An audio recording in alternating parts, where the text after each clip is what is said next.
Hello అండి, good morning. Welcome back to my channel. Happy Sunday friends. So ఈరోజు vlog వచ్చేసి నేను Sunday specials చూపిస్తున్నాను. లంచ్ రెసిపీస్ ఏం చేస్తాను ఏంటి అన్నది నేను మీతో షేర్ చేసుకుందాం అని అనుకుంటున్నాను. సో ఫస్ట్ ఆఫ్ ఆల్ నేను ఈరోజు మార్నింగ్ బ్రేక్ఫాస్ట్కి ఇలా గుంట పొంగనాలు వేసుకున్నానండి. చాలా సింపుల్ బ్రేక్ఫాస్ట్ అండి, ఇది చాలా తొందరగా ఈజీగా అయిపోతుంది. నాకు చాలా ఫేవరెట్ కూడా ఈ బ్రేక్ఫాస్ట్. ఏమీ లేదు, ఇలా గుంట పొంగనాలు ఉన్న ప్యాన్ తీసుకోండి, స్టవ్ పైన పెట్టుకుని బాగా హీట్ అయిన తర్వాత ఇలా కొద్దిగా ఆయిల్ యాడ్ చేసుకోవాలి అన్నింటిలో. తర్వాత ఇలా మన నార్మల్ ఇడ్లీ బ్యాటర్లో సాల్ట్ అది యాడ్ చేసుకుంటాం కదా, దాన్నే మనం ఈ గుంటల్లో వేసుకోవాలి. సో మీకు ఆప్షనల్, నచ్చితే కనుక ఆనియన్స్ అలానే గ్రీన్ చిల్లీ కూడా బాగా సన్నగా చాప్ చేసుకుని వేసుకోవచ్చండి. సో ఇదే ఈరోజు. తర్వాత పాలు అది కాచుకున్నాను. ఒక పక్క నేను గుంట పొంగనాలు రెసిపీ ప్రిపేర్ చేస్తున్నాను, అండ్ ఒక పక్కన కిషన్కి ఇడ్లీ కూడా రెడీ అయిపోయింది. సో ఇవన్నీ కూడా రెడీగా ఉన్నాయి. మా బ్రేక్ఫాస్ట్ కూడా కంప్లీట్ అయిపోయింది. నెక్స్ట్ మా వారు ఫ్రూట్స్ తీసుకొచ్చారు, నేను అవి కూడా బాస్కెట్లో పెట్టేస్తున్నాను. మనం ఎప్పుడు కూడా ఫ్రూట్స్ పెట్టిన తర్వాత లాస్ట్లో మనం ఒక టిష్యూ కానీ న్యూస్ పేపర్ కానీ పెట్టుకుంటే అది ఏదైనా కూడా డ్యామేజ్ అయినా కూడా మనకు అది అబ్జర్వ్ చేసుకుంటుంది అనేసి నేను ఈ విధంగా పెట్టుకుంటాను. సో అలానే అలాంటి ఇన్సెక్ట్స్ అవి వీటిపైన పడుకుంటుందని చెప్పేసి ఇలా నేను ఒక బాస్కెట్ని పెట్టుకున్నాను. ధనియాలు జీలకర్ర పౌడర్ అయిపోయిందండి. సో నేను ఇప్పుడు అది ఎలా ప్రిపేర్ చేస్తాను అనేది నేను మీకు కూడా చూపిస్తున్నాను. సో స్టవ్ ఆన్ చేసుకుని ప్యాన్ పెట్టుకున్నాము. నేను ధనియాలు తీసుకుంటున్నానండి. మీకు నచ్చిన ఏదైతే ఆ మెజర్మెంట్ కప్ తీసుకోండి. మీరు ఏ గిన్నెతో వేసుకుంటారో దాంతో ఈ విధంగా మీరు 2 కప్స్ వేసుకుంటున్నాను. నెక్స్ట్ నేను జీలకర్ర కూడా 1/2 కప్ వేసుకుంటున్నాను. తీసుకున్న ఈ కప్కి హాఫ్ కంటే కూడా ఇంకా తక్కువే వేసుకోవచ్చు. ఇలా వేసుకున్న తర్వాత సో వీటన్నింటిని కూడా లో ఫ్లేమ్లో పెట్టుకుని బాగా దోరగా ఫ్రై చేసుకోవాలి. జస్ట్ ఒక 2 మినిట్స్ సరిపోతుంది, బాగా ఫ్రై చేసుకోవాలండి. సో చాలామంది ధనియాలు విడిగా పౌడర్ చేస్తారు, జీలకర్ర విడిగా పౌడర్ చేసుకుంటారు. సో నేను ఒకసారి ఈ విధంగా కూడా రెండు కలిపి పౌడర్ చేస్తాను. సో వీటిని బాగా ఈ విధంగా ఫ్రై చేసుకున్న తర్వాత మిక్సీ జార్లో వేసుకుని చల్లారిన తర్వాత మిక్సీ జార్లో వేసుకోవాలి. బాగా చల్లారిన అవసరం లేదు, కొద్దిగా గోరువెచ్చగా ఉంటే మనకి మిక్సీలో పౌడర్ చేస్తున్నప్పుడు ఫైన్ పౌడర్ కింద బాగా అవుతుంది. సో నేను దీన్ని ఇప్పుడు ఇలా పౌడర్ కింద గ్రైండ్ చేసుకున్నాను. చూసారు కదా, చాలా చక్కగా ఫైన్ పౌడర్ కింద అయిపోయింది. దీన్ని ఇప్పుడు స్టోర్ చేసుకునే బాక్స్లోకి వేసుకోవాలి. ఈ విధంగా స్టోర్ చేసుకునే బాక్స్లో వేసుకుంటే మనకి ఒక 20 to 15 days మనకి బాగా వస్తుంది. ఇలా ఫ్రై చేసుకోవడం వల్ల కర్రీలో టేస్ట్ చాలా బాగుంటుందండి. చాలామంది పచ్చివి కూడా వేసుకుని ఫ్రై చేసుకుంటారు, బట్ నేను ఈ విధంగానే చేసుకుంటాను.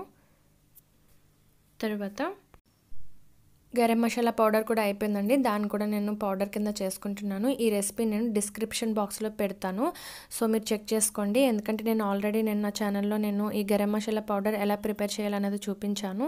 సో మీరు డిస్క్రిప్షన్ బాక్స్లో ఓపెన్ చేసి చూడండి, నా ఛానల్లో ఉన్న లింక్ నేను అక్కడ ఇస్తాను. దీన్ని కూడా ఈ విధంగా పౌడర్ చేసుకుని స్టోర్ చేసుకున్న బాక్స్లోకి తీసుకోవాలి. అంతే, garam masala powder ready. So అలానే నెక్స్ట్ వచ్చేసి ఈరోజు నేను మీకు ఇంకొక పద్ధతిలో రైస్ని ఎలా కుక్ చేసుకోవాలో చూపిస్తాను. నేను ఒక 1 గ్లాస్ రైస్ తీసుకున్నాను. దీన్ని బాగా వాటర్తో వాష్ చేసుకోవాలండి. ఇలా వాష్ చేసుకున్న తర్వాత నేను ఏ గ్లాస్తో తీసుకున్నానో ఆ గ్లాస్తో నేను 3 గ్లాస్ ఆఫ్ వాటర్ని యాడ్ చేసుకుంటున్నాను. ఇలా వాటర్ని యాడ్ చేసుకున్న తర్వాత మూత పెట్టుకుని ఒక 1 అవర్ లేదా హాఫ్ అన్ అవర్ పక్కన పెట్టుకుందాం. సో 1 అవర్ తర్వాత నేను స్టవ్ ఆన్ చేసుకుంటున్నాను. సో చూసారు కదండి, చాలా చక్కగా మనకి రైస్ అనేది బాగా నానిపోయింది కదా. సో స్టవ్ ఆన్ చేసుకుని ఈ విధంగా నేను రైస్ని కుక్ చేసుకోవడానికి రెడీ చేసుకుంటున్నాను. సో మూత ఎప్పుడు కూడా గోడుగా పెట్టుకోండి, లైట్ కానీ ఫుల్గా కంప్లీట్గా వేయకూడదు. సో మీడియం ఫ్లేమ్లో పెట్టుకొని కుక్ చేసుకోవాలి. ఈరోజు నేను మీకు చూపించడం కోసం ఈ విధంగా కలిపి చూపిస్తున్నాను. జస్ట్ మీరు అలా స్టవ్ ఆన్ చేసుకున్న తర్వాత 20 మినిట్స్ తర్వాత మీరు స్టవ్ ఆఫ్ చేసేసుకోవచ్చు అండి. ఇంకా మీరు కలపనవసరం లేదు కూడా. సో నేను మీకు చూపించడం కోసం ఈ విధంగా చూపిస్తున్నాను. సో చూసారు కదా, ఇంకా కొద్దిగా ఉంది. ఇంకొకసారి మూత పెట్టుకుంటే ఇంక ఫైనల్లీ కంప్లీట్ అయిపోతుంది రైస్ అనేది. ఈ విధంగా కూడా కుక్ చేసుకోవచ్చు అండి. ప్రెషర్ కుక్కర్లో కుక్ చేసుకోవచ్చు, అలానే రైస్ కుక్కర్లో కుక్ చేసుకోవచ్చు. నెక్స్ట్ ఇది ఒక ప్రాసెస్. అండ్ ఇంకొక 4th ప్రాసెస్ ఏంటి అంటే, మనం అన్నం అది వార్చుకుంటాం కదండి, గంజి అది వస్తుంది కదా, అదొక ప్రాసెస్ అండి. సో అది కంప్లీట్ అయిపోయింది రైస్ కూడాని. చూసారు కదా ఎంతో చక్కగా మనకి పొడి పొడిగా రైస్ అనేది రెడీ అయిపోయింది. ఇదివరకు నేను ఇలానే ప్రాసెస్ చేసేదానండి. కిషాంత్ పుట్టిన తర్వాత నేను రైస్ అంటే ప్రెషర్ కుక్కర్లో పెడుతున్నాను, ఈజీగా అయిపోతుందని. సో నెక్స్ట్ అలానే మా హస్బెండ్ ఈరోజు సండే ఏంటంటే మటన్ తీసుకొచ్చారండి. సో మటన్ అనేది ఇదంతా కూడా ఒక బౌల్లోకి తీసుకుంటున్నాను వాష్ చేయడం కోసం. ఇది 1/2 కిలో మటన్ అండి. సో ఇలా తీసుకున్న మటన్ని మనం ఒక 3-4 టైమ్స్ బాగా వాష్ చేసుకోవాలండి. మార్కెట్లో తెచ్చుకున్న మటన్ని మనం ఎంత చక్కగా ఎక్కువగా వాష్ చేసుకుంటే అంత మంచిదండి మన హెల్త్కి కూడాని. సో మనం బాగా దీన్ని వాష్ చేసుకోవాలి.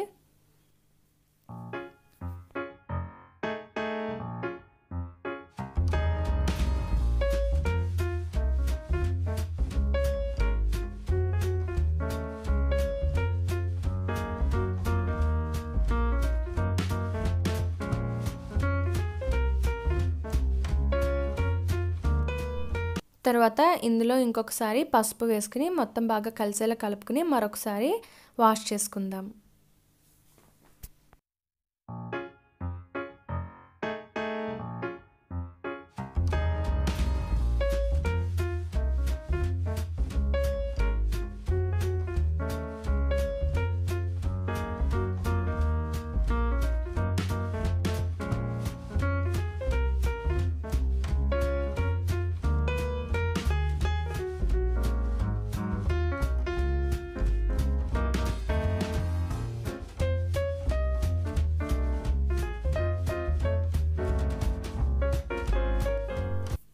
ఇలా వాష్ చేసుకున్న మటన్లో పసుపు, 1 టీ స్పూన్ సాల్ట్, అల్లం వెల్లుల్లి పేస్ట్ 2 టీ స్పూన్స్,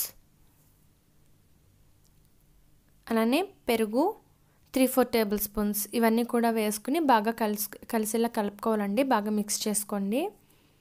ఇలా మిక్స్ చేసుకున్న తర్వాత 1 అవర్ లేదా 45 మినిట్స్ బాగా మ్యారినేట్ చేసుకోవాలి. నేను 1 అవర్ మ్యారినేట్ చేసుకున్నాను. దీన్ని ఇప్పుడు పక్కన పెట్టుకుందాం.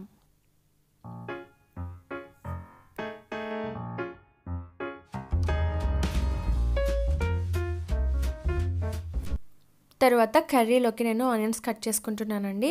అలానే నేను ఇలా ఒక టమాటో, ఒక ఆనియన్ హాఫ్ పీస్ తీసుకుంటున్నాను.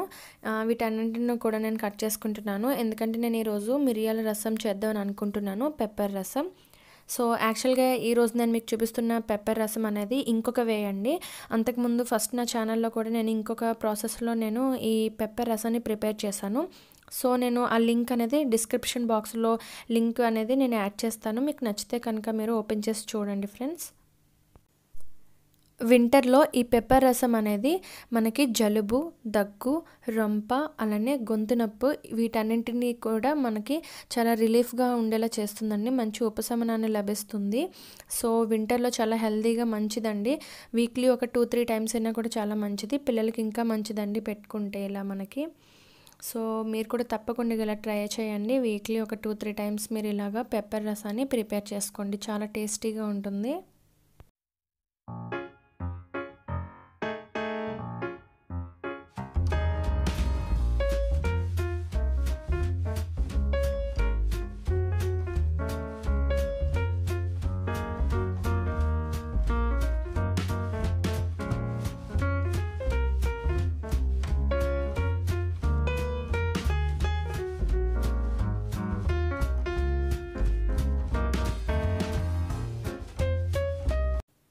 పెప్పర్ రసాన్ని ఎలా ప్రిపేర్ చేయాలో చూపిస్తున్నానండి. స్టవ్ ఆన్ చేసుకుని ఇలా ఒక గిన్నె పెట్టుకోండి. ఇందులో ఒక 2 టీ స్పూన్స్ ఆయిల్ యాడ్ చేసుకున్నాను. తర్వాత ఇందులో ఆవాలు, జీలకర్ర, ధనియాలు, అలానే మెంతులు. ఆవాలు 1/2 టీ స్పూన్, జీలకర్ర 1/2 టీ స్పూన్, మెంతులు ఒక 10 గింజలు వేసుకోండి. ధనియాలు 1/2 టీ స్పూన్ వేసుకున్నాను. అలానే ఎండుమిర్చి 2 కట్ చేసి వేసుకుంటున్నాను. తర్వాత కరివేపాకుని కూడా వేసుకోండి, ఒక 2 రెమ్మలు. తర్వాత అలా ఆయిల్లోనే ఒక చిటికెడు పసుపు వేసుకోండి. తర్వాత కట్ చేసిన ఆనియన్స్ వేసుకున్నాను. వీటన్నింటిని కూడా బాగా కలుపుకోవాలి, ఫ్రై చేసుకోండి. అలానే పక్క స్టవ్ పైన నేను మటన్ కర్రీని ప్రిపేర్ చేస్తున్నానండి. అది కూడా మీకు ఎలా అన్నది చూపిస్తాను. స్టవ్ ఆన్ చేసుకుని ప్రెషర్ కుక్కర్ పెట్టుకుని ఆయిల్ని యాడ్ చేసుకోవాలి. ఆయిల్ బాగా హీట్ అయిన తర్వాత కట్ చేసిన ఈ ఆనియన్స్ని అలానే పచ్చిమిర్చిని కూడా వేసుకోవాలి. మీకు గ్రేవీగా ఎక్కువగా కావాలనుకుంటే ఆనియన్స్ అనేది ఎక్కువగా వేసుకోవచ్చు. సో పక్కన ఇలాగా మనకి ఈ తాలింపు అనేది కూడా బాగా ఫ్రై అయిన తర్వాత కట్ చేసిన టమాటాస్ని వేసుకుందాం. ఇది నేను పెప్పర్ పౌడర్ అండి, ఆల్రెడీ నేను పౌడర్ చేసి ఉంచుకున్నాను మిరియాల పౌడర్. నేను అదొక 1 టీ స్పూన్ వేసుకున్నాను, ఫుల్ టీ స్పూన్ వేసుకోండి. దాన్ని కూడా ఒక నిమిషం పాటు ఫ్రై చేసుకున్న తర్వాత సో తగినంత మీకు రసం ఎంత కావాలనుకుంటే అంత క్వాంటిటీలో మీరు వాటర్ని యాడ్ చేసుకోవాలి.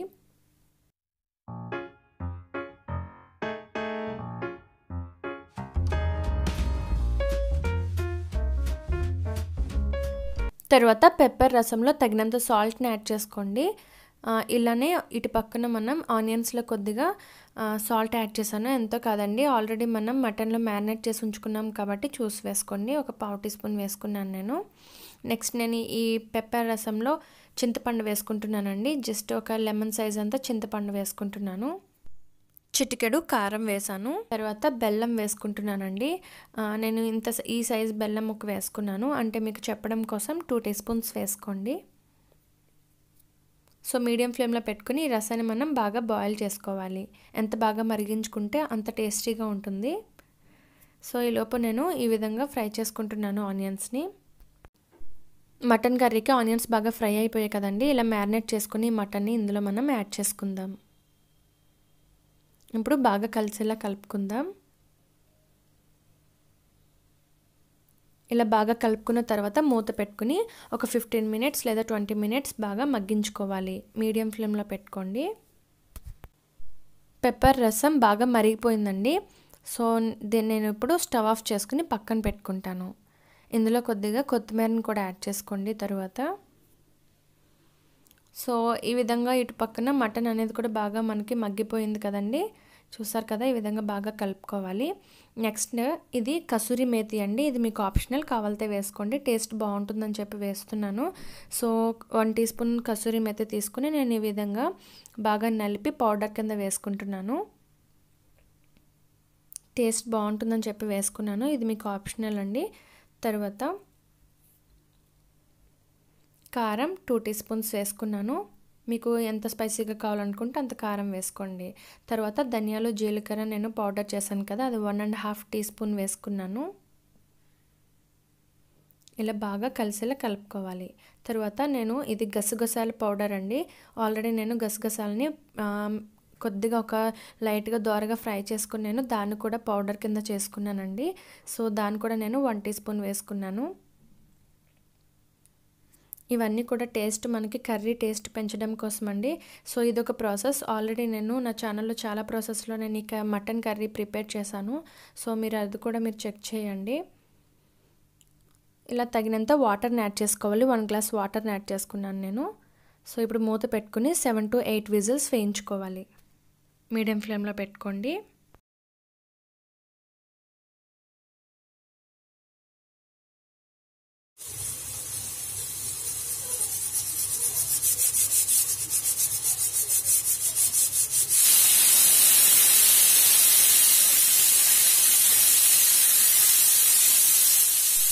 సో ఇప్పుడు మూత తీసి చూద్దామండి.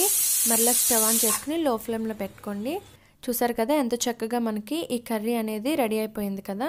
ఇప్పుడు ఫైనల్లీ మనం ఇందులో గరం మసాలా పౌడర్ని కూడా యాడ్ చేసుకుందాం. నేను 1 టీ స్పూన్ గరం మసాలా పౌడర్ని వేసుకున్నాను. సో ఇది కూడా వేసుకున్న తర్వాత ఇంకొకసారి మొత్తం బాగా కలిసేలా కలుపుకోండి. మీకు సాల్ట్ సరిపోతే చూసి మరలా వేసుకోండి. సో సాల్ట్ నాకు చిటికెడు తగ్గినట్టు అనిపించింది, మరలా వేసాను. సో ఫైనల్లీ మనకి కర్రీ అనేది బాగా అయిపోయింది కదండి. సో ఇప్పుడు ఇందులో కట్ చేసిన కొత్తిమీరని కూడా వేసుకుని బాగా కలిసేలా కలుపుకుని స్టవ్ ఆఫ్ చేసుకుని సర్వ్ చేసుకోవాలి. అంతే, ఎంతో టేస్టీ మటన్ కర్రీ రెడీ.